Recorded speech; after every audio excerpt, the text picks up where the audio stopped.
Section 15 start करते हैं। बोलता है exclusion of time in certain other cases, यानी कि अन्य केसों में टाइम का एक्सक्लूड कर दिया जाना।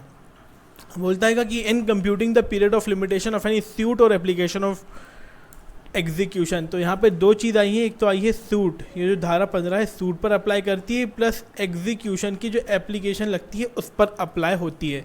ठीक है, अगर ऐसे किसी सूट का या ऐसी किसी डिक्री के एग्जीक्यूशन के लिए आपने एप्लीकेशन लगाई थी, अगर उस चीज़ को स्टे कर दिया गया है, क्या लिखा है, has been stayed by injunction, है ना, इंजंक्शन मिल गया यानी कि न्यायालय का स्टे ऑर्डर मिल गया है या फिर ऑर्डर मिल गया है, तो जो टाइम है the time of continuation of injunction, यानी जितने टाइम तक के लिए वो इंजंक्शन कंटिन्यू में रहा, जितने टाइम तक वो इंजंक्शन कंटिन्यू में रहा और जिस दिन को वो इशू किया गया था या मेड किया गया था, and the day on which it was withdrawn, और जिस दिन वो इंजंक्शन ख़त्म किया गया था, सारे दिनों को एक्सक्लूड कर दिया जाएगा।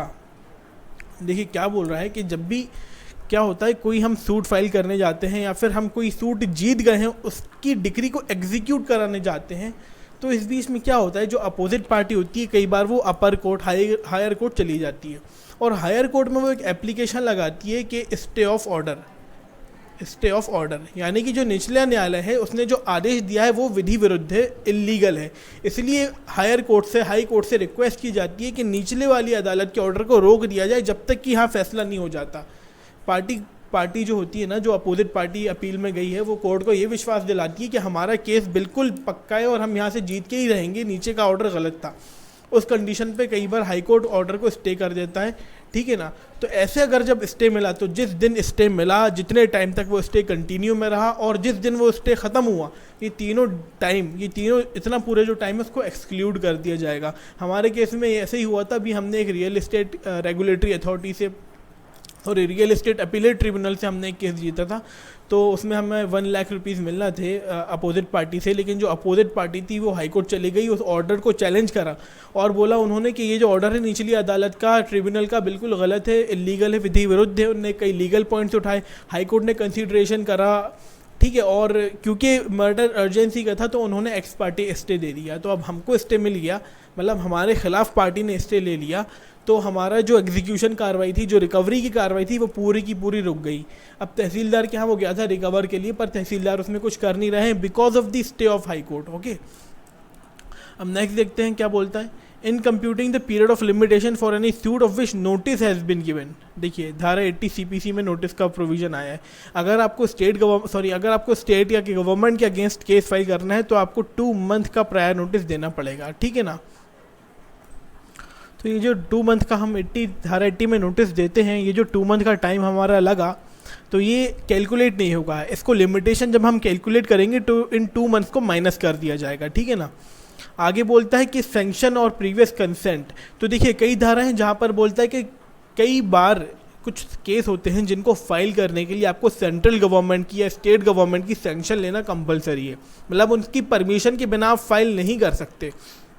जैसे आप CRPC 195 पढ़ेंगे, बोलता है ऑफेंस अगेंस्ट स्टेट। तो जो स्टेट के अगेंस्ट ऑफेंस होता है उसमें गवर्नमेंट की सैंक्शन के बिना आप प्रोसिक्यूशन फाइल नहीं कर सकते, और अगर हो जाती है FIR, प्रोसिक्यूशन फाइल हो जाता है, तो वो हाई कोर्ट से क्वाश हो जाता है।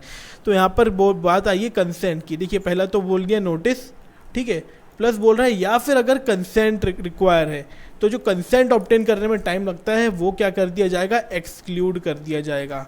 तो देखिए कंसेंट का प्रोसेस क्या होता है, इसमें क्या है, जो गवर्नमेंट होती है उसने अपने विभाग बना के रखे हैं जो कंसेंट देते हैं।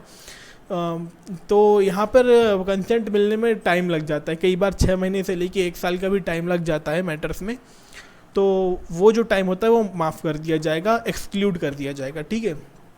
एक्सप्लेनेशन बोलता है in excluding the time required for obtaining consent और सैंक्शन ऑफ द गवर्नमेंट और neither authority, date on which application was made. Main चीज़ आई है कि जिस दिन एप्लीकेशन की गई, ठीक है, और जिस दिन ऑर्डर रिसीव हुआ गवर्नमेंट का या फिर अदर अथॉरिटी का जिसको गवर्नमेंट ने ऑथराइज किया है, तो दोनों दिनों को काउंट किया जाएगा। Both the days shall be counted किया जाएगा, ठीक है ना, काउंट किया जाएगा, गलत स्पेलिंग हो गई, COUNT, काउंट किया जाएगा, ठीक है। अब सबसेक्शन 3 थोड़ा सा यहाँ पर लीगल टर्म ज़्यादा है, इसको हम देखते हैं, अभी एग्जाम्पल से देखते हैं।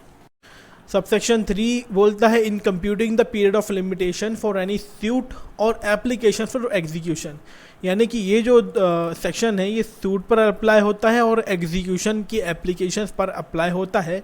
लेकिन यहाँ पर एक बात अलग आई है, वो ये बोलती है कि बाय एनी रिसीवर, कौन लगा रहा है, रिसीवर, और दूसरा वर्ड आया है यहाँ पर आप देख सकते हैं लिक्विडेटर।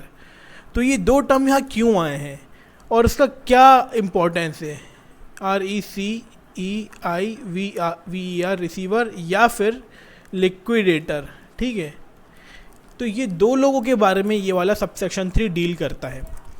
तो रिसीवर जो है वो appointed in proceeding for adjudication of person as insolvent, यानी कि रिसीवर ऐसी प्रोसीडिंग में अपॉइंट किया गया जिसमें किसी इंसान को आप इंसॉल्वेंट घोषित करा रहे थे, और लिक्विडेटर या प्रोविजनल लिक्विडेटर ऐसे प्रोसीडिंग्स में अपॉइंट किया गया जहाँ पे कंपनी का वाइंडिंग अप हो रहा था।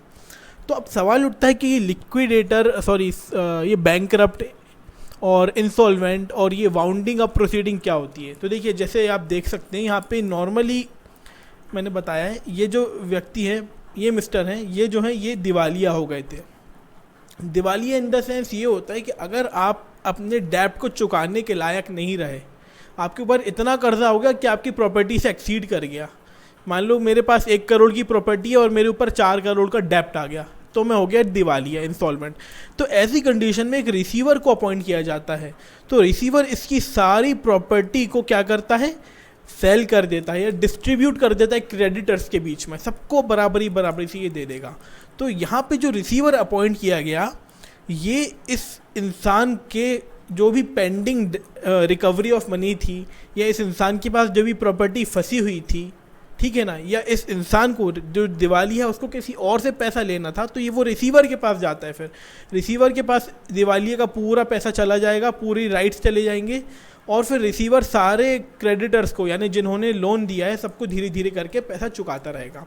तो रिसीवर का काम होता है। और सेम इसी तरीके से अगर कोई कंपनी है, ये कंपनी हो गई क्लोज, दिख रहा होगा है ना, कंपनी क्लोज हो गई, तो लिक्विडेटर क्या होता है, वो सारे कंपनी के एसेट्स को पैसों में कन्वर्ट कर देता है, ठीक है ना। पूरा जितना भी एसेट है सबको हम पैसे में कर देंगे कन्वर्ट।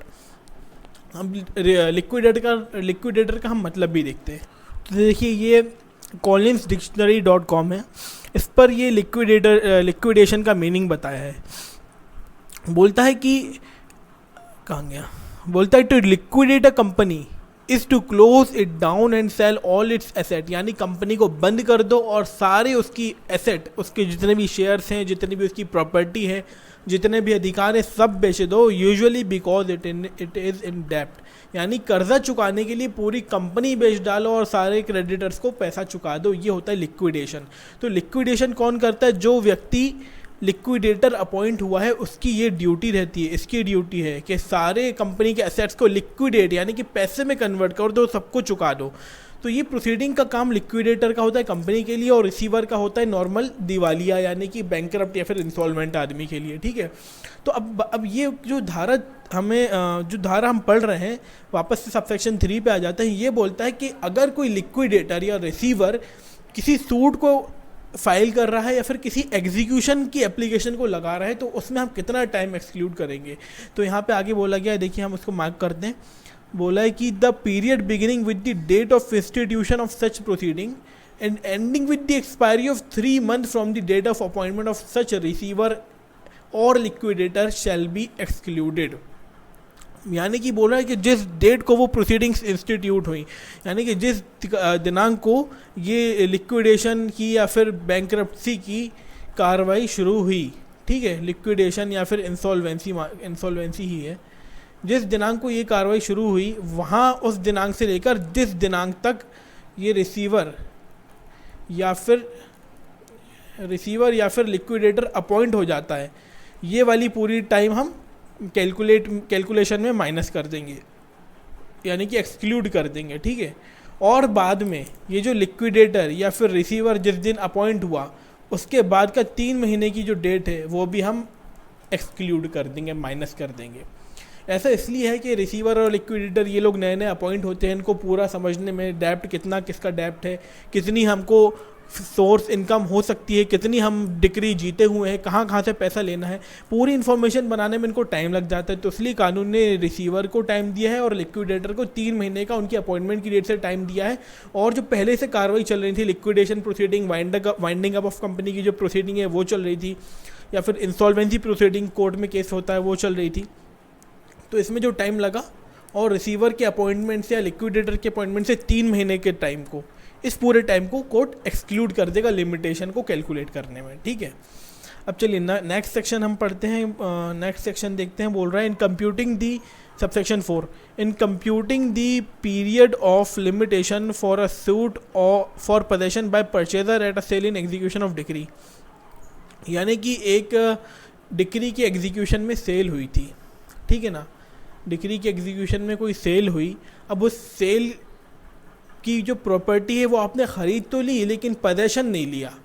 लेकिन जब आप पोजेशन लेने जा रहे थे तो क्या हुआ, यहाँ पर किसी ने सेल को सेट असाइड कराने के लिए प्रोसिक्यूशन यानी केस फाइल कर दिया। ठीक है, समझ गए ना आप। देखो, किसी के ख़िलाफ़ डिक्री हुई और उसकी प्रॉपर्टी बेची जा रही थी। अब आप वहाँ पे बिडर थे, आपने उसकी प्रॉपर्टी पे बिडिंग करा, ऑक्शन किया और ख़रीद लिया, पैसा आपने चुका दिया। ठीक है, तो अब आप प्रॉपर्टी का कब्ज़ा लेना चाहते थे, लेकिन बीच में आप क्यों रुक गए, क्योंकि उस सेल को सेट असाइड कराने के लिए किसी ने केस फाइल किया हुआ था।